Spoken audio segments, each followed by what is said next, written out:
একাধিক অভিযোগে গ্রেপ্তার কাঁচরাপাড়ার তৃণমূল কাউন্সিলর। উৎপল দাশগুপ্ত।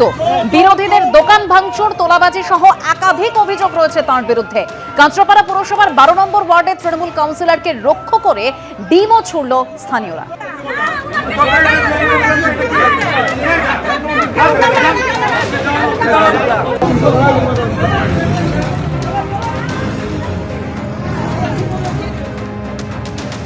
ব্যাগে করে টাকা নিচ্ছে উৎপল দাশগুপ্ত। এই ব্যাগে কি টাকা আছে? অবশ্যই আপনারা নিজেরা দেখতে পাবেন। কিসের টাকা? কাটমানি ছাড়া তো অন্য কিছু তো তোলাবাজি করতো? তোলাবাজি ছাড়া তো আর কিছু হবে না। ভিডিওটা দেখুন, এটা কে আছে আপনারাই বলুন। ব্যাগে কি আছে আপনারা তো বুঝতে পারছেন। ওয়ার্ড অফিসের সামনে, 12 নম্বর ওয়ার্ডের ওয়ার্ড অফিসের সামনে উনি দিবা আলোতে পয়সা নিচ্ছে।